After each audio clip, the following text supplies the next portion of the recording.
So how are you guys, man? We're doing pretty well. Doing pretty well. All right. So who is in US right now? You. So how to Hi, pronounce your name? Itai. Itai and Assaf. Should I call you Assaf or should I call you? Yeah, Assaf would be good. Okay. Okay. All right. So let me get this thing. So I think we're gonna start with some short introduction and what's your daily job all about and maybe a little bit on your previous talk in hardware.io. I think that is pretty much interesting. Uh-huh. Yeah, so I'm Assaf, almost 32 years old. I'm from Israel, living in Tel Aviv. Okay. So in my current role, I am part of what's called the innovation team at Sentinel One. So we do lots of very different projects, and indeed in the about last year and a half, I think, me and Itai, we were mostly concentrating on things that are related to UEFI and firmwares on Intel computers and that kind of stuff. And that's how we got to know Qiling in the first place. So you wanted to know a little bit more about the talk at Hardware.io, am I right? Yes, yes, yes. Yeah, so the talk at Hardware.io actually it wasn't really related to Qiling, I have to say that. We also developed some kind of other tool, which is basically like a static vulnerability scanner for SLM vulnerabilities. So the talk was mostly centered about that tool and also some vulnerabilities that we discovered using it. Cool. How about you, buddy? So I'm Itai Liba. I also work for Sentinel One, have been for the past 4 years or a little more than that. Um, Again, in those last year and a half, I've been focused mainly on UEFI, BIOS vulnerability hunting and exploitation. Um, as Asaf said, I actually got to know Qiling through Asaf. Okay. He was working on a UEFI emulation based on a project that Pedro, who also used to work for Sentinel One, Okay. published. And he thought it's interesting that we might be able to do the same things using Python, which will streamline our work environment and let us do a lot more, a lot quicker. So that's kind of how I got to it. And while Asaf was busy with that, I started working on creating an environment within Qiling for UEFI. Okay. That's about it for background. Okay, it's an interesting project. I mean, when we started Chilling, we didn't expect we can go even up to a UEFI level until you guys join in. It's pretty fun. It looks like pretty much whatever you guys created become the de facto standard tools for UEFI emulation. That's a very interesting thing that I mean I got a friend works really deep into a UFI and he struggles a lot when it comes to UFI analysis and it's kind of interesting to see a company like Sentinel One if this is a hardware vendor company, people like HP, Dell, and all these people working on UFI, that is something that a bit more logical. But people like Sentinel One doing this project, this is something really really awesome. I was from Panda. Spanish antivirus, now bought by WatchGuard, of course. I know lives in an antivirus company. It's not fun at all, you know. So I think for us it's a bit different because the innovation team is really free to do what we think is right. Okay. And we are not as burdened with contributing to the product as you might think. So we get quite a lot of leeway to work on our own projects, expecting that someday they will pan out to parts of the product, but not immediately. So from that perspective, it was okay for us to work on something that's not necessarily going to get into the product, but at least get us, spread the name of Sentinel-1 a bit further to avenues that it's not used to be shown. And I think it was productive. Yeah, I do understand. I mean, to have the company support on what you like to do and what you want to do right now is kind of fun. That is what we are doing in my current company right now. Whatever things that, oh shit, I shouldn't say this, but I don't think they can watch YouTube in China. So whatever things that I do in using the office time, it's pretty much on Qiling, and nothing to do with the company. And hopefully, they are hoping someday I will create something that able to help them, which until now not yet. So we were lucky enough, or at least, both of us were lucky enough that we were able to push a few projects into the product. Okay. So after doing that, they do give us some more leeway with what we can do on company time. Cool. Would you agree? Yeah, definitely. I agree with every word. I mean, we do hope, that at some point in the future, maybe some of the research we conducted around EFI will eventually evolve into a feature that we can actually push into the product. We had some discussions about it, that still didn't happen, but we do hope that in the future this whole EFI thing that we did will give some fruit that goes into the product. So yeah. Cool. So how do you guys actually discovered Qiling? I mean, we fucked up quite a fair bit in the early days. The code, everything is so messy, So what brings you there, Such according to Ally, this is a quick and dirty project. That is the reason why Qiling starts with a Q. Yeah, so I'll let Assaf answer how he came to find Qiling, but I have some things to say about the messy project. Yeah. I just today before going online, I listened to the episode with Alien. Oh my I know God. I heard the reference to the queue in Qiling. Yes, so I think Itai already mentioned it. So I was mostly very curious about firmware level stuff and UEFI. But I didn't really have any background in the subject, and I didn't really know where to begin. Okay. Luckily for me, I stumbled across a project that was created by Pedro Vilaca, like Itai said, and basically it was some kind of a really simple and preliminary emulator for UEFI code.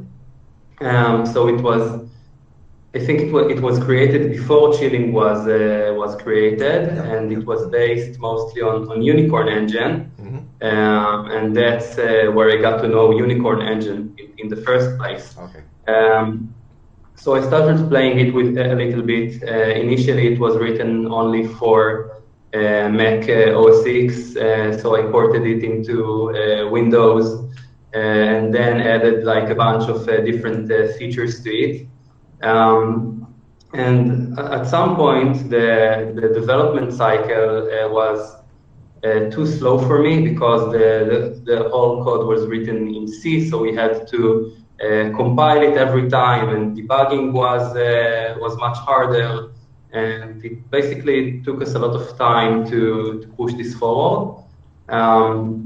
So I started looking, for other projects that are based on Unicorn Engine, and then we got to know Qiling, and I think it was a pretty early stage for Qiling. Yeah. But based on the description on the project and the goals of the project, it sounded to us like a good direction to go with, especially the fact that the whole project is written in Python, so that lets us speed things up in the development cycle. So I told Itai about this project, and I think you were quite excited about it. Am I right? Yeah, I think so. So I wasn't working on the EFI project at all at the time. It was just Assaf. And I was looking for a project, as one does in an innovation team. You always look for, like, I was between projects. So when Assaf told me about it, I was like, I think I can make it work. I don't know anything about EFI. I will have to learn on the way. And I don't know about anything about Qiling, but to get us back to the conversation about like quick and dirty project, I'm a quick and dirty kind of guy. So I see myself more as a hacker and prototyper than a proper software developer. So from that perspective, I was like, well, I can mash all those things together and it will start to work. And it did. It took like maybe 2 weeks, and we had something running on Qiling. Like we were able to run at least one EFI module at a time on Qiling with some of the prerequisites. And it took, I think, like another month for it to be stable enough so we can actually use it for Assaf's purposes. Yeah, but I'm not Ellie, and I wouldn't be able to get it to such an organized and nice way, the way it looks in Qiling right now. Oh my God, his code is amazing. Right. Good Lord. Yeah. So well, you haven't looked at the really early stage of the code. We started with it was like what, 4 of us. So we started with Unicorn Engine. Okay, we looked through a Unicorn. Of course, I know Quint, the creator of Unicorn Engine personally, like even before he released Capstone. So we know each other way back then. We know each other like what, 2010, 2011. That is where we know each other. And he created Capstone, he created Unicorn Engine. When he created Unicorn Engine, I already told him, we should build something out from it.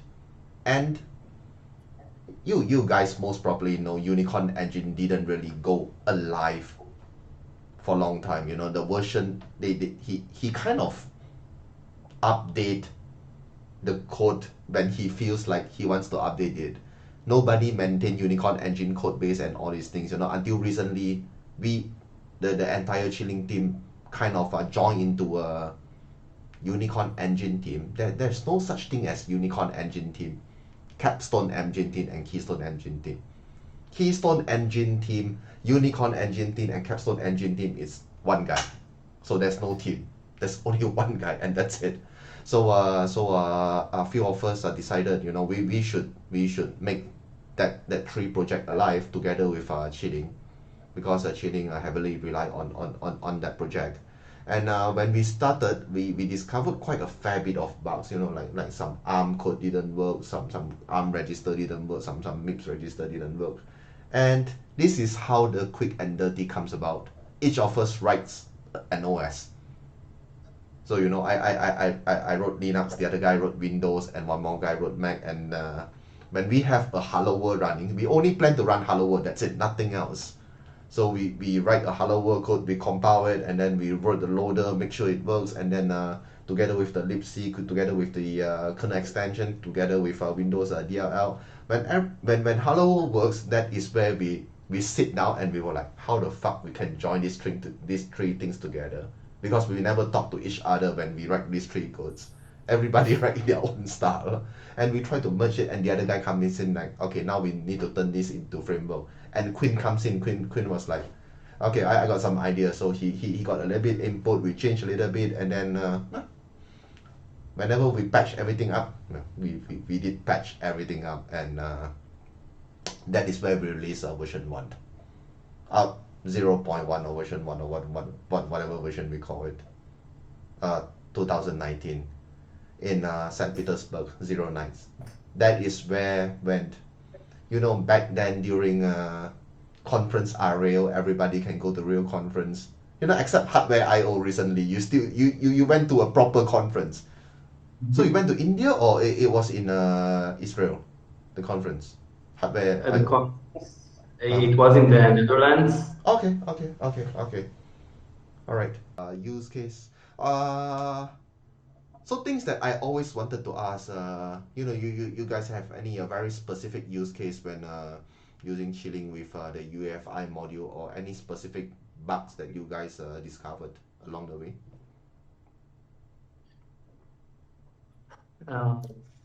Yeah, so I think I think do you want to answer it? I think you have like the better perspective for it. I do, but I was hoping for you to talk about EFI fuzz before I'm talking about my own adventures. You can show the EFI fast right now if you want, or you can show whichever demo that you have. No, I think I just can talk about EFI fuzz like Itai suggested. Okay. Yes. So initially, our goal was to eventually be able to fuzz UEFI code and hopefully discover some vulnerabilities, get some CVEs, that kind of stuff. So we started like our own project on top of Qiling that we called EFI fuzz. It's already public on GitHub. And I should do this thing like, link down over here. Link in the doobly-doo. All right, continuing. Yeah. So then we basically like started committing code to EFI fuzz and Qiling in parallel, you can say that. I think that eventually most of the big features that were kind of merged into EFI fuzz were also at some point ported to Qiling. So in its current form, I don't think that EFI fuzz has a lot to offer in addition to what Qiling is already offering. So I think that the main attack vector that we tried to exploit in EFI fuzz was initially what's called environment variables. These are basically like configuration settings of the BIOS. Okay. And also we wanted to be able, that was I think a bit unrealistic on our side, but maybe that's understandable because we both didn't came from a UEFI background, and we made some mistakes along the way. Initially, we wanted to be able to emulate the entire BIOS of the machine. So we wanted that you can dump the entire BIOS on your machine and then just feed it into EFI fuzz, and it will, automatically load all the modules and emulate all the code and fuzz everything, and then find some bugs. I think that as we made progress, we slowly began to realize that this might not be so realistic because firmware emulation has a lot of all these nitty-gritty details that you have to take care of, and of course there is eventually the the issues of actually interacting with the hardware, which is always hard to emulate. So I think we did make, you know, some like design mistakes, I would call it that way, that we did when we developed the EFI fuzz. But still, I think, you know, this work definitely was worth the effort, for two reasons. So I think that the first one is that we actually learned a lot from doing it, and I would even say, you know, that the best way to learn like a new technology is through write an emulator for it. And the second one is that even though, you know, the fuzzing part maybe wasn't that fruitful, still the ability that we have to trace through UEFI code and to emulate it is a really powerful tool that we currently have at our disposal. And Itai may be able to elaborate on it a little more. But basically, every time that we found that we discovered a vulnerability, you know, by doing some other kind of using some other kind of tools, or maybe doing some static analysis, then we could also emulate the code dynamically, and, you know, convince ourselves that that actually this is a bug, or maybe we found out that no, it might look like a bug statically, but dynamically we can see that this flow, for example, will never be taken, or something like that. Yeah, Itai, would you like to elaborate a bit? I will jump in, and first I'll talk about the EFI files. While Assaf was working on EFI files, I was trying to complete what he just said about like loading the entire ROM to Qiling, and I did get to quite an advanced stage. Again, it wasn't the right way to go, but it was interesting, and it's also interesting to know how far Qiling was able to go. So I think I was able to, I had a script that loaded like a specific ROM. Mm-hmm. It loaded 240 modules in parallel, like 240 UEFI DLLs, or executable modules, in parallel, and they all ran and did their main, and one would call functions called from the other. So as far as Qiling was able to take, it was quite a lot. It did take something like 10 minutes to run, but still it was pretty impressive as far as Qiling was done. And also it got me to look into, I knew that Assaf would like to take that loaded ROM and start fuzzing it. So I looked into ways to help. So Qiling has a save state kind of functionality, right? So we took that into account, that instead of running those all like DLL mains, module entry, executables, whatever, one after one, and doing all that round robin of loading all the modules, we will do it once per ROM, save a state, and then we can fuzz on top of that save state. And I think we kind of almost got it to run, which is okay. That script also helped when Ellie got into the project, mm-hmm. and started to do like major changes. So I was able to take the same script and tell him, you know, Ellie, you just broke something. You broke that. Can you fix it? And so at first, when he did the first iterations, because I had so many UEFI modules running at the press of execution of a script, I was able to like catch him multiple times and tell him, oh, you broke something of mine, you broke something of mine. And then we were able to like get into a working state with his like beautiful code, but without losing any of the functionality we had before. So that's that. Since then, I didn't touch Qiling for quite a long time. Mm-hmm. And recently, I wanted to, I was working on exploitation of a UEFI vulnerability. Okay. and got to a stage when when I have like a quite complicated rope, and I couldn't debug it on the machine. It was just too much. There's no output when you are running code in Yeah, UEFI, of course. of course, yeah. Uh, There's no so calculator. I was talking to Assaf, and Assaf was like, "Can't you just emulate it?" And I was like, "Yeah, but I will have to write it all on Chilling and like do it now." But still, I was like, "Okay, I'll take it into consideration." Mm-hmm. So it took me, I think, 2 hours to port all my code to Chilling, Mm-hmm. and then I was able to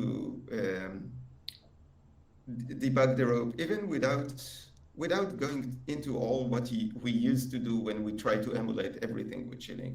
Now I only wanted this single function to work, so I was able to load like just 2 modules. I didn't even run the module's main function. I jumped immediately into the function I wanted to debug, and I as my rope chain grew, I had to add more and more modules. And at one point, I also got like a memory dump from the machine and like patched Okay. already initialized data segments for all the modules directly into like using just chilling memwrite. Mm-hmm. I patched all the memory to its place, and then I was able to debug just or to emulate just that one function with all the rope chain, and found like multiple problems in the rope chain and fixed it, and like took that ready chain to a real machine, and it just worked. So Cool. from that perspective, Chilling was great for me. Cool. I didn't expect that to happen. I was expecting you say that you need to spend like another 2 days to fix the rope to run it. No, after it Amazing. worked, I was able to. I kept the same kind of like Python code between the real machine and Chilling, like Mm-hmm. same name, same everything, and I was able to take the rope chain back and forth, and it just worked. Nice, nice. So you guys actually found some 0 day some UEFI 0 day using chilling using EFI fast. I don't think we did, but Yeah, so I think for most of the vulnerabilities we discovered Mm-hmm. actually came from the other tool. It's Okay. called Brick. Yeah, So I it's saw it. like Mm-hmm. Yeah, link down it, below. it, yeah. So in some ways you can think of it like as it complements chilling. I think you can say that. Okay. So chilling is all about dynamic emulation and that kind of stuff, and Brick is like entirely static vulnerability scanner, which is based on IDA. But I think that, in many cases, the workflow we've been following is that we run Brick on some kind of a UEFI ROM. We get this report file that pinpoints what the potential vulnerabilities are. And in some cases where we're not, 100% sure if it's a true positive or a false positive, Okay. then we try, to emulate a potentially vulnerable function and see if we can indeed, trigger some kind of a memory corruption or other kind of primitive that benefits us. Um, so in many ways, you can say that these two projects like play together really nicely. Cool, cool, cool. Yeah, I will definitely put a link down below. It's not a lie. uh, so recently we added MCU. Wow. excuse me. So recently we added a MCU. So specifically STM32 series, F1, F4, F7. So the Cortex M series, that is what we added in, and we added in RISC-V. So RISC-V, the MCU module, and RISC-V as a OS. Oh, that's So the okay. yeah, so if you guys are interested, always welcome to take a look. And one of the guy from Qihu 360, a Chinese-based security company, they added in a U-boot. So now we are able to emulate more or less U-boot on a Qiling. So that is kind of another fun project, you know. So we are a bit more hardware right now, a little bit more. Yeah, that plays more to my afternoon time than my work time. Okay, Asaf, do you have any demo that you would like to show us? Yes, I think I sent you the video. All right, so I just use Do the you video. want to play it? Mm-hmm. So I will just add in the video into the I will add in that video into this video. So yeah. Yeah, so do you want me to elaborate a bit on what's going on there? Yes, why not?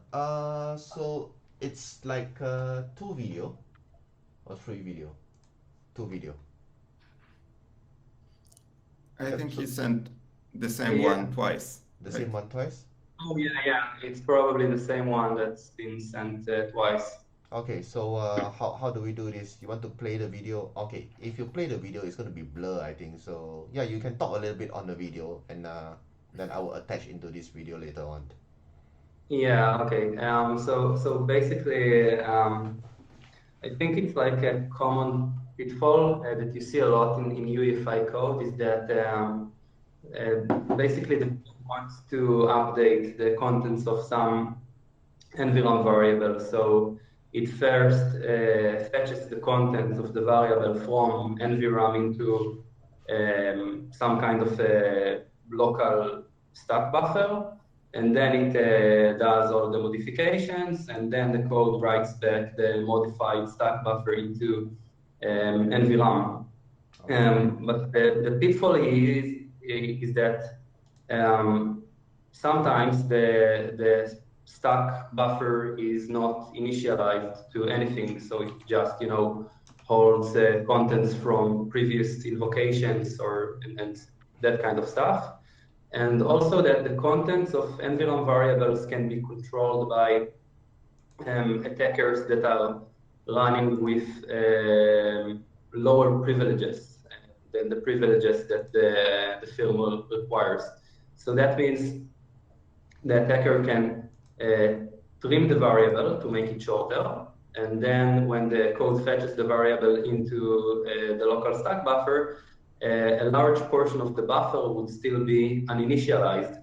And when the code writes back the variable to NVRAM, it doesn't really take into account the actual size of the variable. It just, in many cases, just uses the hard-coded size of the variable that the programmer assumed is correct. And so by doing it, basically the code writes back a large chunk of uninitialized memory into NVRAM, and these NVRAM variables can also be queried by attackers. So basically that's an information disclosure vulnerability. And if you, for example, think of SMM modules, that would mean leaking out the contents of SMRAM code and data, and that's basically breaking a really important security barrier.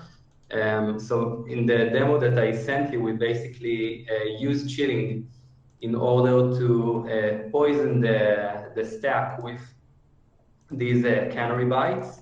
And we actually emulate this vulnerable function, and you can actually see that after emulating all the code, the content that is being written back to NVRAM holds all these canary bytes that were taken from the stack. So that's actually pretty impressive in my opinion. It really likes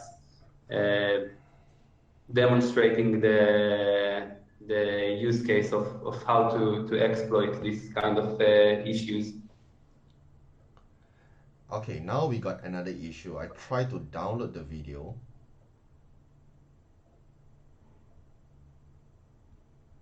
I think you need to drop me an email or Google Drive link or whatever for the video. It doesn't seems like I can download from Twitter. Okay, I'll send Sure, you. sure. I'll send an email. All right, buddy. I try not to hold you guys for too long. It's still a early Sunday morning for you, and I think pretty much Asaf, you are like what, afternoon, evening? Afternoon. Okay. So thank you very much. Thank you for your time, guys. Thank you. Thanks for having us. Yep. So hopefully we can do this again Sure. to promote your Sure. next project, maybe. We'll see where work takes us and how much time we have. Sure. All right, man. Thanks for your time. Appreciate it. All right. Okay. Bye. Bye. Thank you. Bye. Bye.